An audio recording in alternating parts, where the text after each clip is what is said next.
अभी अपने को करने का था एप्लीकेशन फॉर एम्पैनलमेंट। एम्पैनलमेंट क्या रहता है, उसका प्रोसेस क्या है, वो तो अपन ने पिछले इसमें देख ही लिया था। तो अपन ने आईसीआईसीआई बैंक का एग्जांपल लिया था वहाँ पे। तो यहाँ पे अगर मैं बोलूँ ना, तो एम्पैनलमेंट के लिए जो प्रोसेस है और जो एप्लीकेशन होता है उसके अंदर, तो उसके अंदर जो अप्लाई करने वाले हैं, मतलब अपन जब सीए फॉर्म सामने से जाके बोलेगी कि भाई हमको यहाँ पे एम्पैनलमेंट चाहिए, तो फिर उसका प्रोसेस है, उसके अंदर रूल्स क्या है वो देखते हैं।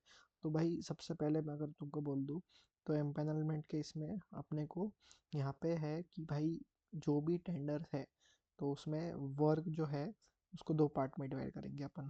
पहला एक्सक्लूसिव फॉर सीए, और इसका दूसरा रहेगा any one can do the work, can do the work. तो इसके अंदर एक कंडीशन है कि minimum fees should be mentioned in the tender, ये अपन ने देख लिया था। और देन वी कैन एक्सेप्ट। लगा तो चार्ट बना के ले लो। सॉरी सॉरी सॉरी सॉरी, यहाँ पे एक्सेप्ट नहीं आएगा ब्रो, यहाँ पे आएगा then we can reply to tender. ये एक थिंग था जो मेरे को तुमसे एक्स्ट्रा बनवा के लेना था, ये बना के ले लो, लिख लो। We can reply to tender. यहाँ पे कंडीशन 1, कंडीशन 2, इधर नो कंडीशन है, इस साइड वो कंडीशन ही नहीं है यहाँ पे। ठीक है, ये हो गया अपना टेंडर का। अब इसके अलावा अपन दूसरा एक चार्ट का एक लगा तो लिख लो, बना लो। फिर उसके बाद में नेक्स्ट थिंग इज कि ये जो अपन यहाँ पे ये जो रिप्लाई कर रहे हैं ना अपन यहाँ पे,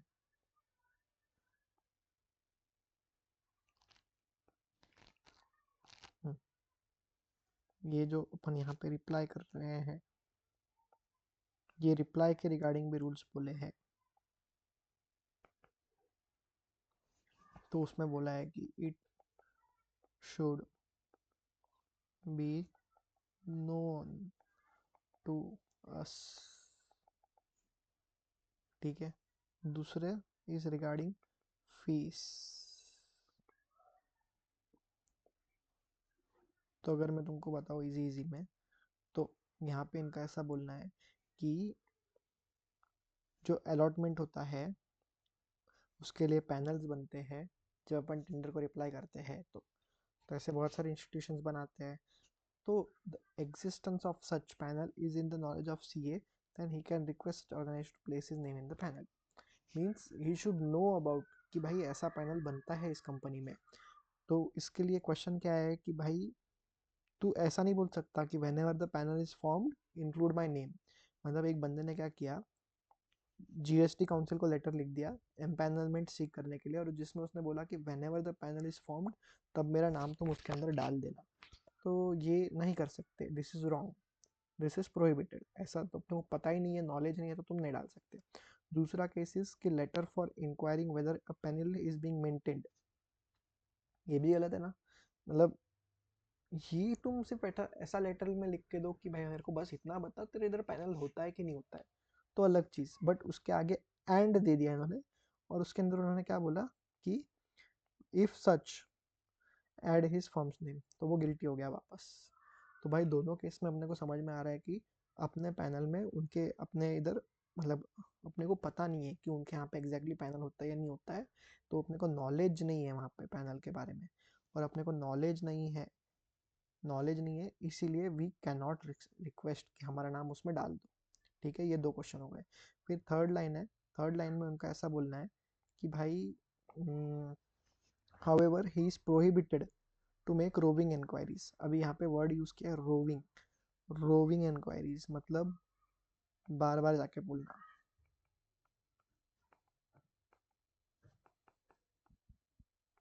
तो बार बार जाके पूछा, और उसमें क्या पूछा उसने, उसने पूछा कि any such organization is having his name included in his panel। कि भाई मेरा नाम तुम डालने वाले हो कि नहीं डालने वाले हो, तो तू इंक्वायरी नहीं कर सकता और वैसा नहीं बोल सकता कि तुम मेरा नाम उसके अंदर इंक्लूड करो। देखो ना लैंग्वेज क्या उन्होंने बोली है कि तू प्रोहिबिटेड रहेगा इंक्वायर करने से। क्या इंक्वायर करना है कि तुम मेरा नाम having his name include in the panel, तुम मेरा नाम पैनल में डालो, इस सब चीज़ का तू इंक्वायरी नहीं कर सकता है। ठीक है। फिर उसके बाद में नेक्स्ट पॉइंट इज, ये तो हो गया रोइंग इंक्वायरीज के लेके। अभी रोइंग इंक्वायरीज पे एक कंफ्यूजिंग क्वेश्चन इन्होंने डाल के पूछा है। वो क्वेश्चन क्या है कि सेवरल लेटर्स लिख दिए और उस लेटर्स में उसने रीजंस पूछे फॉर नॉट गेटिंग वर्क, तो ये तो अलाउड रहेगा। मतलब उसने लेटर में सीधा सीधा क्या बोला कि मेरे को तुमने काम क्यों नहीं दिए, मेरे को ये बताओ। मतलब इसका मतलब ऐसा भी हो सकता है कि उसको पैनल के अंदर ले लिया हो ऑलरेडी, और पैनल में डालने के बाद फिर उसको अलॉट ही नहीं, कोई कोई ब्रांच का ऑडिट उसको अलॉट ही नहीं किया। तो फिर ऐसा भी हो सकता है कि उसको फिर वो लेटर लिख रहा है, उनको पूछ रहा है कि भाई मेरा नाम क्यों नहीं डाला, ये बताओ मेरे को। ये अपना पहला पॉइंट हो गया। फिर दूसरा पॉइंट इसमें आगे एंड बट इन केस अगर मैं उसमें ही ऐसा लिख के बोलता हूँ कि if it's amounts to request for giving work, मतलब मैं उस लेटर में ही बोलता हूँ कि तुमने मेरा मैटर क्यों नहीं डाला, मेरे को रीजंस बताओ और मेरे को काम दो। तो ये जो लास्ट में और मेरे को काम दो है ना, ये नहीं तुम कर सकते, ये तुम नहीं डाल सकते। तो इसके लैंग्वेजेस कैसे कैसे हो सकते हैं, मतलब आईसीआई ने जो क्वेश्चंस दिए ना, क्वेश्चन के उन्होंने बोला कि तुमने लेटर पूछा रीजंस फॉर आस्किंग कि मेरे को काम क्यों नहीं दिए, and he also wrote that कि दो सामने वाला बंदा है सीए, उसने उसका फर्म का टाइमलाइन शेयर किया कि हम 25 साल पुरानी फर्म है, हमारे ये अचीवमेंट्स है, हम इतने सीनियर्स है, ये हमारी सीनियरिटी है फर्म की, हमसे ओल्ड फर्म कोई है नहीं ऐसा वैसा। तो उसका मतलब ये हो गया कि तुम काम मांग रहे हो, ऐसा आईसीआई बोलती है। तो ये जो लाइन है ना ये, या फिर requesting you to look into the matter, तो ये जो लाइन है requesting you to look into the matter, ये भी एकदम गलत है और ये नहीं होना चाहिए ऐसा, ऐसा उनका बोलना है। फिर उसके बाद में अपन आगे बढ़ते हैं। ये चीज़ अगर बोलते हैं requesting you to look into this matter, इसका मतलब ये कि काम मांग रहे हो और तुम गिल्टी हो जाओगे। फिर इसके बाद में नेक्स्ट इज, यहाँ पे एक क्वेश्चन आया हुआ है ट्रिक क्वेश्चन, एकदम खतरनाक वाला ट्रिक क्वेश्चन। और ट्रिक क्वेश्चन में ऐसा है कि बैंक ने क्या किया, फर्म को बोला कि तुम सबमिट कर दो टेंडर को अलॉन्ग विथ कोटेशन, मतलब बैंक सामने से बोल रही कि तुम पैसे का कोटेशन दे दो। ये पॉइंट पढ़ने के पहले let's go to point number this. और इसमें बोलता है कि permitted to quote fees on inquiries received from such organisation. तो जिस ऑर्गेनाइजेशन का तुम लोग टेंडर भर रहे हो, उस ऑर्गेनाइजेशन के टेंडर में अगर उन्होंने स्पेसिफिकली लिखा है कि तुम तुम्हारा फीस भी कोट करो कि तुम कितना पैसा लोगे, then only then only we are allowed to quote the fees. वो अगर सामने से ऐसा कुछ नहीं बोलते कि तुम फीस डालो मत डालो, कुछ भी मेंशन नहीं किया है, तो you are not allowed to quote the fees, तुम कितना चार्ज करोगे ऑडिट करने का या जो भी करने का। ठीक है। तो एक पॉइंट वो है कि वो पूछ रहे हैं तो ही बताओ। तो क्वेश्चन में क्या है, अपने बैंक ने बोला है सामने से, बैंक आस्क मतलब बैंक पूछ रही है सामने से कि तुम्हारे फर्म में कितना पैसा लोगे या नहीं सब। तो उस हिसाब से उन्होंने फीस मांगा और अपन ने कोट कर दिया। फिर भी यहाँ पे आंसर इज कि वी आर गिल्टी। तो ये गिल्टी क्यों है, तो आगे का पढ़ते हैं। तो bank quoted max fees as per the branch, per branch for bank account bank audit. अभी देख ध्यान से पढ़ एकदम, ये कौन कोट कर रहा है फीस यहाँ पे, बैंक कोट कर रहा है। ठीक है। और कितनी कर रहा है, मैक्स फी कोट कर रहा है, और उसके बाद में फॉर बैंक ऑडिट कर रहा है। तो ये देख के अपने को क्या समझ में आता है, ये देख के अपने को ये चार्ट क्लिक हो जाना चाहिए यहाँ पे। देख बैंक ऑडिट जो होता है it is exclusively for chartered accountants, ये तो अपने को पता ही है। तो बैंक ऑडिट हो गया इधर एक्सक्लूसिव फॉर सीए, इधर मैं लिख देता हूँ बैंक ऑडिट। ठीक है। फिर उसके बाद में नेक्स्ट कंडीशन क्या था कि यहाँ पे मिनिमम फीस देनी थी, तो ये मिनिमम फीस थी, और उधर कितना कोट किया है, मैक्स कोट किया है। तो इस केस में अपन यहाँ पे हो गए गिल्टी। ठीक है। तो ये यहाँ पे नेक्स्ट पॉइंट आ गया, इधर इधर इन्होंने मैक्स फी कोट किया हुआ है और मैक्स फी कोट किया है, इसीलिए अपना आंसर आएगा गिल्टी। ठीक है। अब उसके बाद में आता अपन जाते हैं ईएमडी एंड सिक्योरिटी डिपॉजिट पे। तो ईएमडी एंड सिक्योरिटी डिपॉजिट के केस में इन्होंने क्या बोला है, ईएमडी। अभी ईएमडी का फुल फॉर्म क्या होता है वो बता देता हूँ। ईएमडी इज अर्नेस्ट, ये आएगा बीच में इधर, मनी डिपॉजिट, ये हो गया अपना ईएमडी। तो ईएमडी अगर तुमको डिपॉजिट करना है along with the tender application, tender application के साथ ही होता है, तो इट इज परमिटेड। बट उसमें एक कंडीशन डाल दी उन्होंने, और कंडीशन में बोला कि कॉस्ट शीट जो होती है ना, वो must be maintain by CA responding to tenders. तो जो सीए रिस्पॉन्ड करता है टेंडर को, वो सीए ने मेंटेन करनी है। टेंडर कौन से? ये वाला, ये एंड ये वाला। तो इसको रिस्पॉन्ड करते हैं, तो कॉस्ट शीट मेंटेन करनी है तुमको। और तुम कॉस्ट शीट मेंटेन करोगे तो कॉस्ट शीट किसके बेसिस पे रहेगा? तो कॉस्ट शीट बेसिस पे रहेगा कितने लोग लगते हैं, कितना घंटा लगता है, number of person involve, hour spent, और उस सब के हिसाब से तुमको कॉस्ट मेंटेन करनी है। इसका एग्जांपल बताऊँ क्या मैं तुमको? तो देख, मेरे को है ना ईवाई में 15,000 स्टाइपेंड था फर्स्ट ईयर में। फिर मैंने उसमें कितना, 15,000 पर मंथ था। तो पर मंथ में मैं कितने दिन काम करता था? ऑन पेपर था मेरा 5 days पर वीक, और 4 वीक्स हो गया, तो 5 4 20, तो डिवाइड मैं करूँगा 20 से। तो मैंने एक दिन में 750 रुपीज़ का काम किया। एक दिन में मैं टाइम चार्ज करने को ये अलाउ करते थे 7 आवर्स का एक्ट, तो फिर अपने को मिलता था 107 रुपये का। समझ कि अगर मैंने कोई क्लाइंट पे 16 घंटे काम किया है, तो मेरा वो कॉस्ट कितना चार्ज करेंगे? 107 रुपये, तो मतलब 1700 रुपये ऊपर ऊपर से वो मेरा कॉस्ट शीट मेंटेन करेंगे। ये हो गया, अपने को कॉस्ट शीट मेंटेन करना है। फिर publication of books, articles and presentation. तो अभी अगर जब यहाँ, तो ये नेक्स्ट सॉलिसिटेशन का मीन्स हो गया। मीन्स ऑफ सॉलिसिटिंग वर्क देख रहे हैं ना अपन। तो सॉलिसिटेशन ऑफ वर्क का मीन्स अगला होगा पब्लिकेशन। अभी तक अपन ने ईएमडी वीएमडी देखा, एडवर्टीजमेंट इन प्रेस देखा। अब अपन बुक्स के थ्रू कैसे काम अपन सॉलिसिट कर सकते हैं वो देख रहे हैं। तो इनका बोलना है कि भाई तुम खुद की बुक्स लिख रहे हो, तुम लिख सकते हो, तुम आर्टिकल्स लिख रहे हो, तुम लिख सकते हो, तुम प्रेजेंटेशंस बना रहे हो खुद के, तो तुम बना सकते हो, तुम सब कर सकते हो। बट उसके अंदर तुम मेंशन नहीं कर सकते। क्या मेंशन नहीं कर सकते? तुम्हारा प्रोफेशनल अटेनमेंट्स, कि भाई मैंने 10 करोड़ के फर्म को ऑडिट किया है, मैंने 50 करोड़ की एंट्री रिवर्स कराई थी मेरे क्लाइंट के इसमें। ये जो भी सब तुम्हारे प्रोफेशनल अटेनमेंट्स है, ये तुम मेंशन नहीं कर सकते हो। क्यों नहीं मेंशन कर सकते हो? क्योंकि तुम अगर तुम्हारे बुक के अंदर मेंशन करोगे तुम्हारे प्रोफेशनल अटेनमेंट्स, तो उसके थ्रू तुम क्लाइंट्स को अट्रैक्ट कर सकते हो। और मतलब फिर ऐसा हो जाएगा ना, तुम तुम्हारी एक बुक लिखते हो कुछ तो जीएसटी के टॉपिक पे, या फिर कोई भी एक कॉमिक बुक, और उसके अंदर तुम स्टोरी में लिखते हो कि मैंने ये क्या था, ये क्या था, और क्लाइंट को देते हो, ये लो पढ़ लो। फिर क्लाइंट पढ़ के तुम्हारे पास काम मांगने आएगा, तो ये तो एडवर्टीजमेंट ही हो गया ना। तो फिर बुक्स, आर्टिकल्स और प्रेजेंटेशंस के अंदर तुम तुम्हारे प्रोफेशनल अटेनमेंट्स को नहीं लिख सकते हो, और ये प्रोहिबिटेड है। और इसके ऊपर क्वेश्चन भी है। But however we may indicate CA and name of the firm. तो भाई तुम ऐसा इंडिकेट कर सकते हो कि भाई सीए एबीसी ऑथर, और यहाँ पे लिख सकते हो एबीसी एंड को, name of the firm.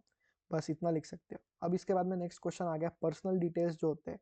Personal details mention कर सकते हैं क्या? भाई कर सकते हैं। पर्सनल डिटेल्स मेंशन करना अलाउड होता है आइडियली, क्योंकि भाई कब लिखी थी मैं? 16 साल का था जब मैंने बुक लिखी थी। पर्सनल डिटेल्स हो गया ना, तो ये सब मेंशन करना इज अलाउड। फिर उसके बाद में ग्रीटिंग कार्ड्स। अब ये बोलते हैं ग्रीटिंग कार्ड्स के थ्रू तुम how can you solicit professional work. अपना टॉपिक क्या चल रहा है? Forms of soliciting work. Forms of soliciting the work के अंदर अपने प्रोफेशनल अटेनमेंट्स को तुम कैसे यूज कर सकते हो फॉर सॉलिसिटिंग द वर्क, ये बात अपन देख रहे हैं। तो सॉरी, प्रोफेशनल अटेनमेंट्स को नहीं, तुम तुम्हारे ग्रीटिंग कार्ड्स और इनविटेशन को कैसे यूज कर सकते हो, और उसमें क्या क्या नहीं करना चाहिए, क्या करना चाहिए, उसके बारे में। इनविटेशन और ग्रीटिंग कार्ड्स किस चीज़ के हो सकते हैं तुमको पहले क्लियर करके बता दूं। जो भी रहेगा कोई भी, वो नॉट परमिटेड रहेगा। तुम ग्रीटिंग कार्ड्स इशू नहीं कर सकते। और इशू कर मतलब इशू कौन से नहीं कर सकते? जिसके अंदर ये सब चीज़ें दी हुई है, तुम्हारा प्रोफेशनल डेजिग्नेशन, स्टेटस और क्वालिफिकेशन वगैरह मेंशन किया है ना, तो तुम नहीं कर सकते ग्रीटिंग कार्ड्स को issue. Means issue of greeting cards और इनविटेशन से not permitted to, is not permitted if उस ग्रीटिंग कार्ड के अंदर तुम्हारा सीए का प्रोफेशनल डेजिग्नेशन, स्टेटस और तुम्हारा क्वालिफिकेशन और ये सब अगर मेंशन है, तो उस केस में you can not issue that greeting card, or you are not permitted to use that greeting card. तो परमिटेड क्या क्या है वो देखते हैं। अभी परमिटेड के केस में उन्होंने क्या बोला कि तुम तुम्हारा डेजिग्नेशन सीए, फर्म का नाम यूज कर सकते हो ग्रीटिंग कार्ड पे, इनविटेशंस पे। और बट किस चीज़ के इनविटेशंस, किस चीज़ का ग्रीटिंग कार्ड्स?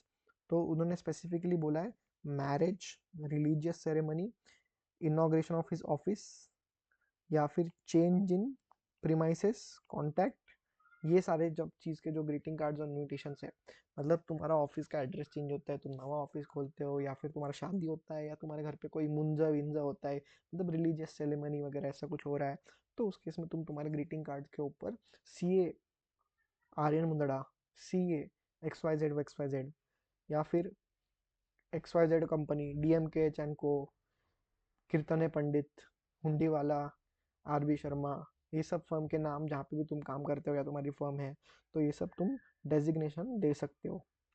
बट कौन से वाले, religious ceremony, marriages, inauguration of office, change in office premises, contact number, उसमें स्पेसिफिकली रिलीजियस सेरेमनी पे और मैरिजेस पे और इनॉग्रेशन ऑफ ऑफिस के ऊपर स्पेसिफिक क्वेश्चन आया हुआ है। तो यहाँ पे तुम तुम्हारा डेजिग्नेशन और फर्म का नाम तो दे सकते हो। अब उसके बाद में ये इन्विटेशन किसको किसको भेज सकते हैं उसके ऊपर भी यहाँ पे रूल्स बोले हैं कि भाई they are sent only to के आगे उन्होंने बहुत कुछ बोल दिया भाई छोटे में। ओनली टू में इनका बोलना है कि तुम सिर्फ तुम्हारे क्लाइंट्स, रिलेटिव्स और फ्रेंड्स को भेज सकते हो। बट कौन से क्लाइंट्स, कौन से रिलेटिव्स और कौन से फ्रेंड्स, कि भाई तुम्हारे अगर 4 पार्टनर है फॉर्म में, तो वो चौथा पार्टनर अगर दिल्ली का है, वो दिल्ली में रहता है, तो दिल्ली के उस पार्टनर के दिल्ली के क्लाइंट्स को भेज सकते हो क्या, उस पार्टनर के दिल्ली के फ्रेंड्स को भेज सकते हो क्या? Answer is no. Answer is no, क्योंकि जो मेंबर कंसर्न्ड है उस मेंबर कंसर्न्ड के ही क्लाइंट्स, रिलेटिव्स और फ्रेंड्स को भेज सकते हो, बाकी सब लोगों को नहीं भेज सकते हो। और इस पे ऊपर भी क्वेश्चन आ गया है। तो तुम्हारे इस पे मैंने अभी अलग से बॉक्स बना के क्वेश्चन नहीं डाला, क्योंकि डायरेक्ट डायरेक्ट क्वेश्चन है कि भाई तुमने तुम्हारे पार्टनर के रिलेटिव को ग्रीटिंग कार्ड भेज दिया, अलाउड है क्या? नहीं अलाउड है, क्योंकि तुम सिर्फ तुम्हारे क्लाइंट, फ्रेंड्स और रिलेटिव को भेज सकते हो, पार्टनर के नहीं। जिस बंदे की शादी है उसके, जिस बंदे का रिलीजियस सेरेमनी है उसके, जिस बंदे के ऑफिस का वो है उसके, ठीक है। फिर उसके बाद में ये बोलते हैं कि ad is not permitted for above. तो ये अबो मतलब क्या, ये मैरिज, ये रिलीजियस सेरेमनी या इनॉग्रेशन ऑफ ऑफिस या चेंज इन प्रीमाइसेस या ये सब चीज़ों के लिए एडवर्टीजमेंट इज नॉट प्रोवाइडेड। और इस पे बहुत सारे केस स्टोरी वाले क्वेश्चन है। हर स्टोरी का जस्ट ये पॉइंट ही है, ये पॉइंट को लर्न भी कर लिया ना तो भी वो क्वेश्चन सॉल्व हो सकते हैं। ये पॉइंट बहुत इंपॉर्टेंट है। फिर उसके बाद में अपने पास एक क्वेश्चन है, न्यूज़पेपर के अंदर फोटो डाल दिया भाई, और फोटो में लिख दिया congratulating C X on opening ceremony of his office. भाई मेरे को बहुत चुल थी। मेरा एक फ्रेंड है जो अभी अगले नवंबर में एग्जाम देने वाला है, या अगले मई में देगा, नवंबर में देगा, जब भी देगा, बहुत सारे दोस्त हैं। तो वो लोग क्या कर रहे हैं, मैं तो समझो फॉर एग्जांपल मैं भाई सीए बन गया, मैं सीए बन गया, अभी मैंने मेरा ऑफिस खोल लिया है, एग्जांपल बोल रहा हूँ, और ऑफिस का ओपनिंग करना है, ऑफिस का ओपनिंग करना है, मेरे को पता है मैं ऐड नहीं डाल सकता हूँ, बट मेरे दोस्तों को चूल है। तो उन लोगों ने क्या किया, उन लोगों ने मेरा फोटो लिया और पेपर में ऐड डाल दिया कि इसका ऑफिस ओपनिंग सेरेमनी, कॉन्ग्रेचुलेशन, हार्दिक हार्दिक शुभेच्छा। तो भाई मेरी गलती इधर भी मैं गिल्टी हूँ, ये याद रखना पड़ेगा। फोटो क्यों क्यों क्यों मेरी गलती यहाँ पे, क्योंकि ad is not permitted for any of the above, ठीक है। फिर उसके बाद में नेक्स्ट अपन जाते हैं, next way of soliciting the work is कि भाई अपना फर्म अपना था, वो 25 साल का हो गया, 50 साल का हो गया, 75 साल 75 ईयर्स का हो गया, या 100 साल का हो गया, तो उसका सेलिब्रेशन करूंगा मैं फर्म का। तो उस केस में मेरे को उसका advertisement is not permitted to advertise events organise by firm. Firm ने कोई इवेंट ऑर्गेनाइज किया क्योंकि वो 50 साल का हो गया है, तो उस केस में वो एडवर्टीजमेंट करना इज नॉट अलाउड, उस इवेंट का advertisement is not allowed. Event कर सकते भाई, इवेंट करना अलाउड है, इवेंट का एडवर्टीजमेंट करना नॉट अलाउड है। और उसके बाद में बोलते हैं कि however ad for above may be published in newspaper. अरे वो बोल रहे हैं कि तुम्हारा 100 साल का फॉर्म हो गया ना, उसका advertisement may be published in newspaper और न्यूज़ लेटर। ये मेरे को पॉइंट अच्छा लगा, ये अलाउ कर दिया उन्होंने यहाँ पे।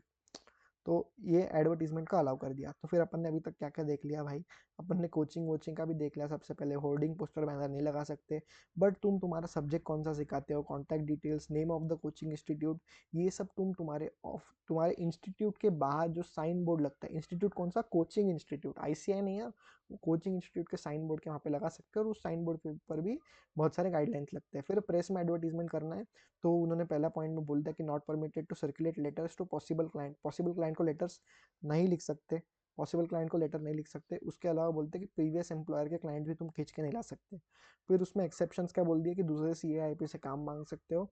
और फिर ये बोलते हैं कि तुम्हारा फर्म में पार्टनरशिप चेंज होता है, डिसॉल्व होता है, तो फिर तुम लिमिटेड टू फैक्ट वाला न्यूज़पेपर का न्यूज़ बना सकते हो, ऐड बना सकते हो न्यूज़पेपर में, और वो न्यूज़पेपर किधर डिस्ट्रीब्यूट होगा वो भी रिस्ट्रिक्टेड रहेगा।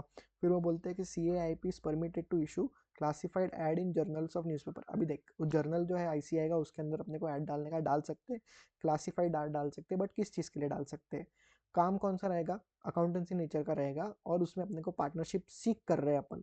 If we are seeking partnership, we are seeking salaried employment, अपने को कहीं पे नौकरी चाहिए, सैलरीड एम्प्लॉयमेंट, या फिर सीकिंग पार्टनरशिप, या फिर सीकिंग प्रोफेशनल वर्क, तो अपन अपना डाल सकते हैं उस क्लासिफाइड एड जर्नल में, अपना नाम वाम डाल सकते हैं। तो उधर क्या क्या डालेंगे, उधर डालेंगे सीए का नाम, address, contact, tax, email, fax wax सब डालेंगे, सोशल नेटवर्किंग साइट डालेंगे, और सामने वाले का रिप्लाई आए तो उसको कुछ तो बताना पड़ेगा ना मैंने क्या किया है क्या नहीं किया है। तो इसलिए अपन सिर्फ फैक्चुअल पोजीशन ऑफ एक्सपीरियंस और एरिया ऑफ स्पेशलाइजेशन उसके अंदर लिख सकते हैं, सिर्फ फैक्चुअल, ताकि सामने वाला देख के अपने को रिप्लाई करे, उसको बताना पड़ेगा ना मैंने क्या किया है, तो वो काम कैसे देगा नहीं तो। फिर उसके बाद में एम्पैनलमेंट का तो पूरा स्टोरी है, बार बार जाके पूछ नहीं सकते, अगर अपने को पता है तो ही अपन जाके पूछ सकते हैं, और जब तक सामने वाला बोलेगा नहीं तब तक फीस कोट नहीं कर सकते। मतलब नॉलेज होना चाहिए, और रोविंग इंक्वायरीज नहीं कर सकते कि मेरे भाई मेरा नाम डालो, उसमें मेरा नाम डालो तुम्हारे एम्पैनल में, इसका रोविंग। फिर ईएमडी सिक्योरिटी डिपॉजिट के लिए कॉस्ट शीट है तो परमिटेड है। फिर बुक्स के लिए बोलते हैं कि तुम प्रोफेशनल अटेनमेंट मत डालो बुक्स में, बट तुम तुम्हारा नेम ऑफ द फर्म और सीए लगा के पूरा नाम खुद का वो भी डाल सकते हो। ग्रीटिंग कार्ड्स के लिए उन्होंने बोल दिया कि वो ग्रीटिंग कार्ड्स के ऊपर तुम तुम्हारा डेजिग्नेशन, जो प्रोफेशनल डेजिग्नेशन है, मतलब चार्टर्ड अकाउंटेंट स्टेटस क्या है तुम्हारा, पार्टनर हो तुम कहीं पे या डायरेक्टर हो, ये स्टेटस वगैरह में नहीं डाल सकते, क्वालिफिकेशन नहीं डाल सकते। और फिर ये बोलते हैं कि अगर तुम्हारे ऑफिस का इनॉग्रेशन होता है या फिर एड्रेस चेंज होता है या तुम्हारा शादी है या फिर कोई रिलीजियस सेरेमनी है, तो फिर तुम्हारे खुद के ही क्लाइंट, रिलेटिव और फ्रेंड्स को वो भेज सकते हो इनविटेशन और ग्रीटिंग कार्ड।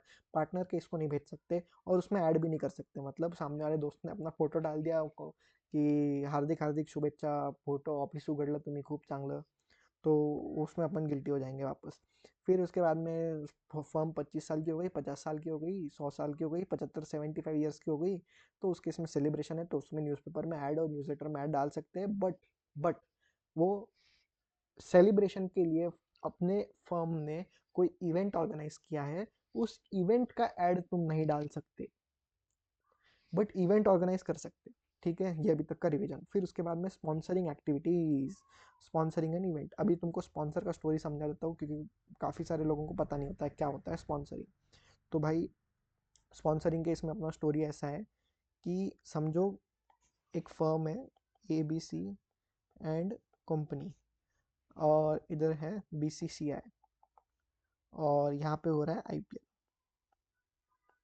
तो उस केस में ABC and company sponsor of IPL, अपन ऐसा सुनते हैं। तो मेरे को एक सिंपल बात बताओ, इसमें सर्विस कौन दे रहा है?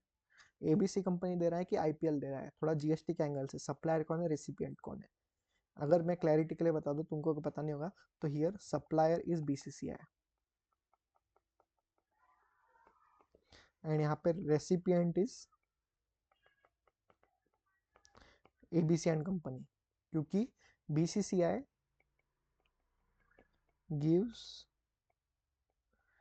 Add service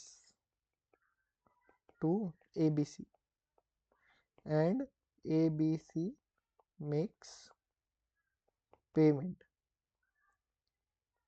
to BCCI। तो यहाँ पे रेसिपिएंट इज ABC और supplier is BCCI, and supplier क्या कर रहा है? BCCI एडवर्टीजमेंट सर्विस प्रोवाइड करता है ABC को, और ABC पर उसको पैसे देता है।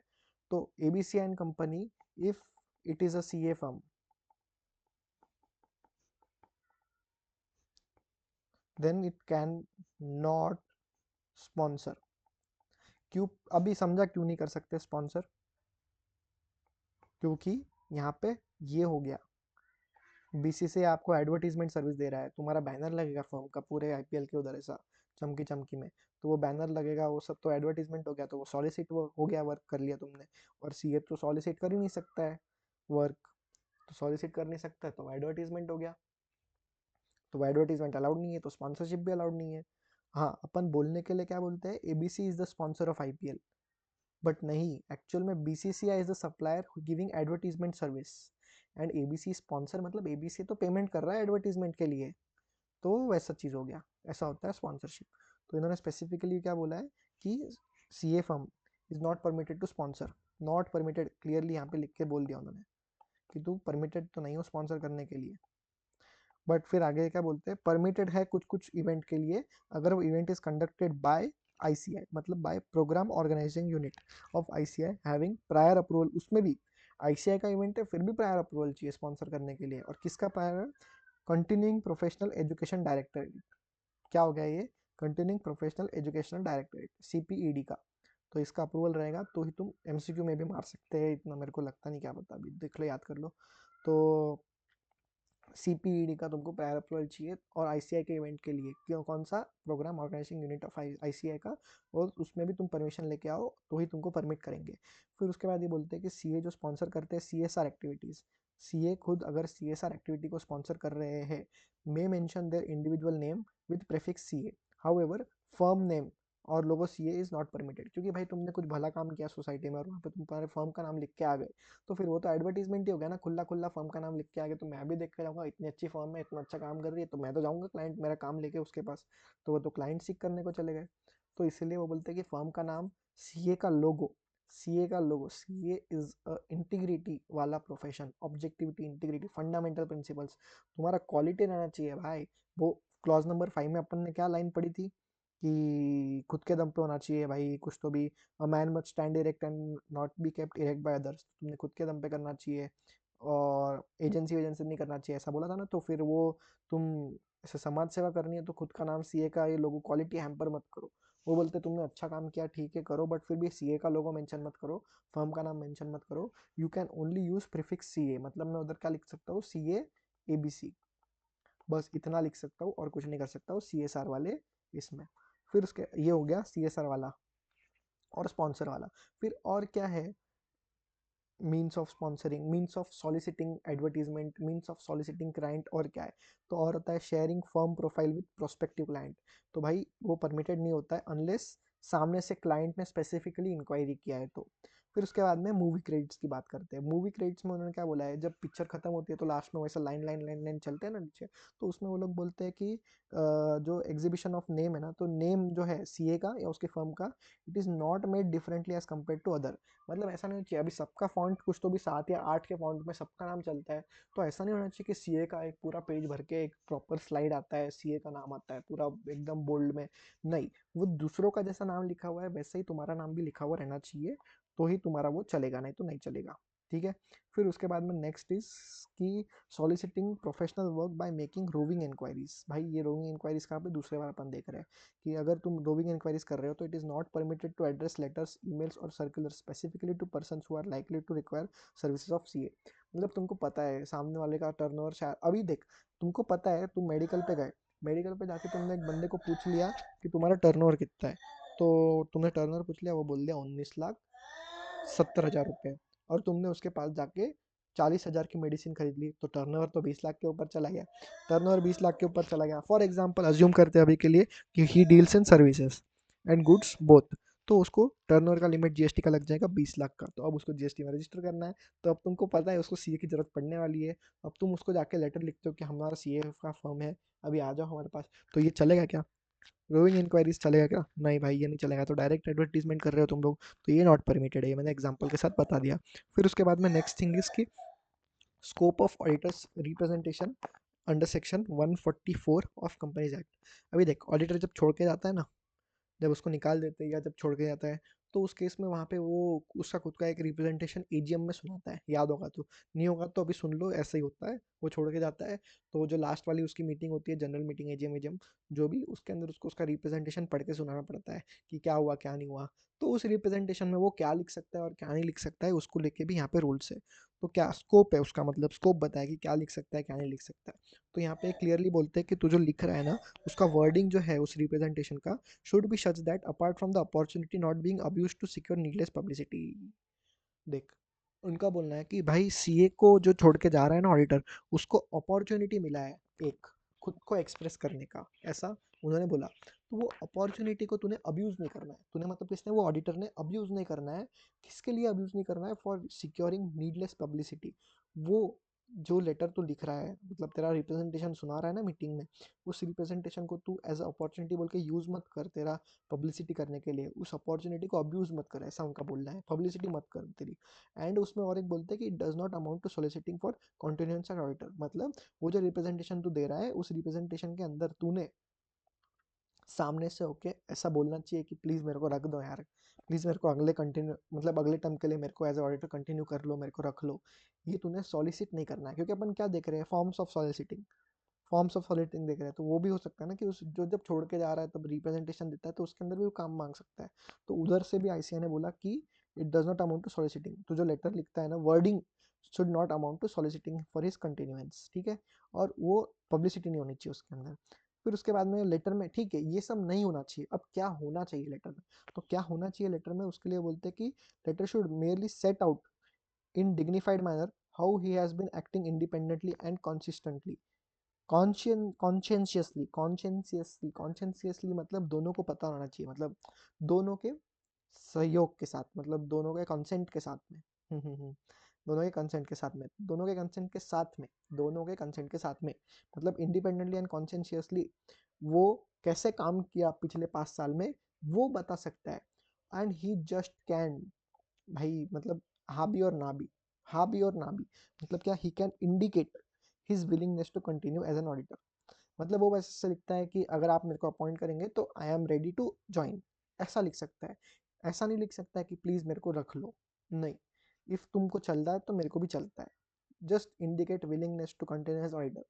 अपन मतलब यूजुअली लड़कियां ऐसे ही लिखती है ना कि हाँ ठीक है, वो मतलब कुछ सामने से कभी कुछ बोलती नहीं है, वो बोलते ठीक है अगर मतलब ऐसा है तो मेरे को कुछ प्रॉब्लम नहीं है, तेरे को ये खाना है तो मेरे को चलेगा, मेरे को प्रॉब्लम नहीं है। कोई सामने से कभी नहीं बोलते कि मेरे को ये खाना है, बस ये बोलते हैं कि मेरे को प्रॉब्लम नहीं है ये खाने में। तो वो चीज़ है यहाँ पे कि ऑडिटर ने बस विलिंगनेस इंडिकेट करनी है उसकी कि हाँ अगर मेरे को रख ले, तुम मेरे को अपॉइंट करने को रेडी हो तो मैं भी काम करने को रेडी हूँ। ऐसा नहीं बोलते कि मेरे को रख लो, ठीक है। फिर उसके बाद में बोलते हैं, अपना क्वेश्चन लिखते हैं। क्वेश्चन में बोला है कि included contributions made by him in straightening the control system of the company. Guilty, क्यों गिल्टी हो गया यहाँ पे? उसने उसके लेटर में क्या कर दिया, उसने उसके लेटर में लिख दिया कॉन्ट्रीब्यूशंस मेड बाय हिम। उस बंदे ने खुद ने उस कंपनी के कंट्रोल्स को स्ट्रॉन्ग बनाने के लिए कितनी मेहनत की, कितना कॉन्ट्रीब्यूशन किया, कितने चेंजेस बनाए उनके इंटरनल कंट्रोल सिस्टम में, अकाउंटिंग के सिस्टम में, कितना कुछ किया वो सब बोल दिया। अब ये तो नीडलेस पब्लिसिटी हो गया, नीडलेस पब्लिसिटी के तो अलाउड नहीं होता है, और इसलिए वो गिल्टी है। तो ये हो गया अपना 140 वाला, 144 वाला कंपनी एक्ट का, जिसके अंदर ऑडिटर का रिप्रेजेंटेशन होता है। तो ये हो गया। अभी तक अपन ने फिर अभी और क्या क्या देख लिया, ग्रीटिंग कार्ड्स वाला देख लिया था अपन ने, वो इंपॉर्टेंट था। फिर स्पॉन्सर का अपन ने पूरा स्टोरी समझ लिया, सप्लायर कौन, रेसिपिएंट कौन। स्पॉन्सर आईसीआई का इवेंट का रहेगा, पीओयू का, उसमें भी परमिशन लगती है। सीएसआर में तुम फर्म का नाम मत लिखो, लोगो मत लगाओ, सीए का सिर्फ तुम्हारा नाम विद प्रेफिक्स डाल दो। फिर प्रोस्पेक्टिव क्लाइंट्स को मत डालो फालतू में, प्रोफाइल फर्म का अगर उसने पूछा सामने से तो डाल सकते। मूवी क्रेडिट्स में बाकी लोगों के जैसा सेम दिखना चाहिए नाम। Soliciting professional work by making roving inquiries, roving inquiries से तुमने प्रोफेशनल वर्क सॉलिसिट नहीं करने का है। फिर उसके बाद में ऑडिटर से रिप्रेजेंटेशन का इतना देख लिया अभी। फिर उसके बाद में रिप्रेजेंटेशन में उन्होंने क्या बोला था कि भाई तुम कंटिन्यूंस बताओ, नहीं नहीं तुमको कंटिन्यू करना है, ऐसा सॉलिसिट मत करो, तुम बस तुम्हारा विलिंगनेस बताओ। और तुम बस इसमें ये बता सकते हो कि तुमने कैसे कॉन्शियसली, मतलब दोनों के कंसेंट के साथ में कैसे काम किया, और उसके अंदर नीडलेस पब्लिसिटी नहीं होना चाहिए उसके वर्डिंग में। अब उसके बाद में आगे देखते हैं, इस पे क्वेश्चन भी आया हुआ है, acceptance of professional work by CA from client introduce to him by another CA. ये तो मतलब थोड़ा कार्टूनगिरी कर दिया इधर, कि भाई इसमें क्या बोला है कि professional work by CA firm, acceptance of professional work by CA from firm, client introduce to him by another CA. तो मैं एक सीए हूँ और मेरे बाजू में दूसरा एक सीए है, मेरा एक क्लाइंट है, मैं उस बंदे को ऐसे ही बातें बातें में बोलो कि भाई ये बंदा है अपना क्लाइंट है, ये ABCZ नाम का बंदा है वो अपना क्लाइंट है, मैंने उसको इंट्रोड्यूस करा दिया। अभी अभी वो जो क्लाइंट है जिसको मैंने इंट्रोड्यूस कराया, वो क्लाइंट सामने से आता है उसके पास, जिसको मैंने उससे इंट्रोड्यूस कराया, और उसको बोलता है कि ये ले भाई तू मेरा काम ले।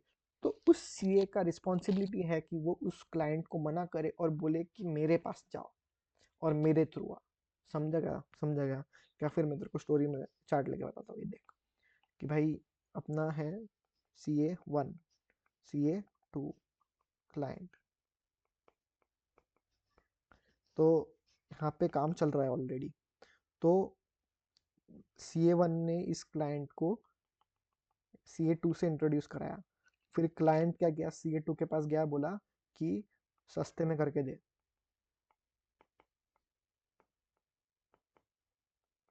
सस्ते में करके दे बोला। अभी सस्ते में करके दे बोला उसने, तो CA2 का रिस्पॉन्सिबिलिटी है यहाँ पे, CA2 का रिस्पॉन्सिबिलिटी है कि वो क्लाइंट को रिप्लाई वो करे कि go to CA1 and come through him, ठीक है। या फिर सस्ते में करके दे के अलावा बोला कि ठीक है कि CA1 does GST, can you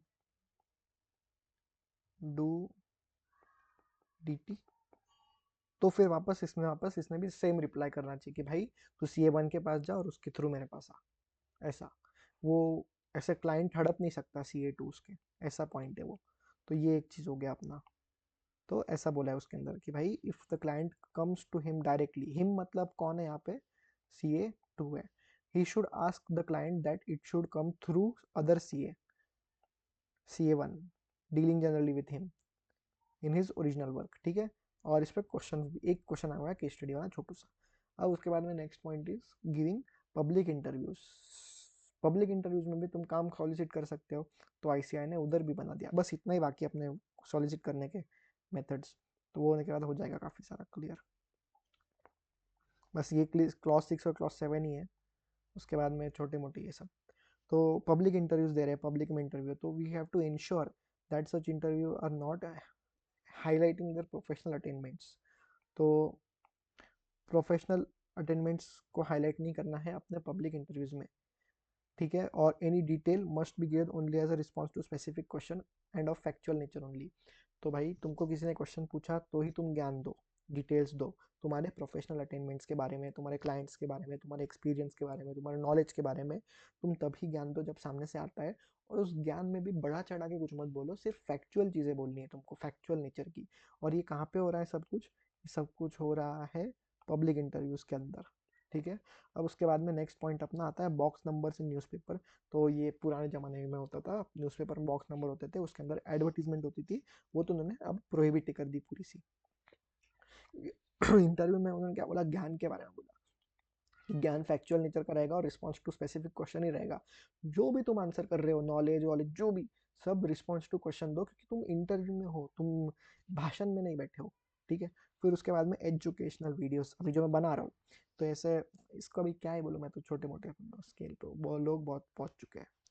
तो एजुकेशनल वीडियोस जो है may be uploaded on internet and no reference should be made to firm. अभी जैसे मैंने मेरे फर्म का नाम अभी तक की वीडियो में एक भी नहीं लिया, बाकी सब लोगों के फर्म का नाम ले लिया, तो मैं मेरे फर्म का रेफरेंस नहीं ले सकता, wherein he is partner proprietor. और हाँ, मैं पार्टनर प्रोपराइटर भी नहीं हूँ अभी तक, वो भी तो अलग बात है। तो मैं मेरे फर्म का नाम भी ले सकता हूँ यहाँ पे, क्योंकि मैं पार्टनर थोड़ी, मैं तो आर्टिकल हूँ। तो हाँ, तो इस केस में यहाँ पे क्लॉज में उन्होंने बोला है कि एजुकेशनल वीडियो इंटरनेट पे अपलोड कर सकते हैं, जैसे मैं करूँगा ये, बट उसमें मैंने मेरे फर्म का रेफरेंस नहीं लेना है जहाँ पे मैं पार्टनर या प्रोपराइटर हूँ।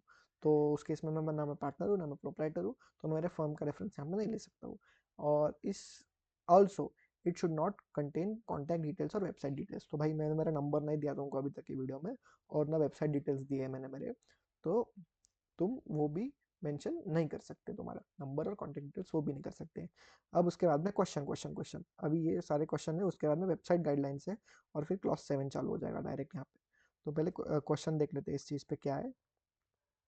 क्वेश्चन ने क्या किया, CA ने क्या किया, लेटर्स भेज दिए दूसरे CA को, और उस लेटर में लिख दिया कि I am the Pioneer in licensing with government departments. मतलब गवर्नमेंट डिपार्टमेंट्स को मेरे से अच्छा कोई हैंडल नहीं कर सकता, और मेरा एक्सपर्टीज है for getting clearances from government. तो ये तो भाई सॉलिसिट हो गया, तो ये गिल्टी हो गया क्लॉज 6 के अंदर, सीधी सीधी बात है ये तो, एक बार पढ़ लो। CA sent letters to other CA claiming that he is pioneer in licensing with government departments as and has expertise for getting clearances, तो वो गिल्टी है क्लॉज 6 में। अब उसके बाद में नेक्स्ट पॉइंट है अपना, normally sending letter and asking for work from another CA firm is not a misconduct।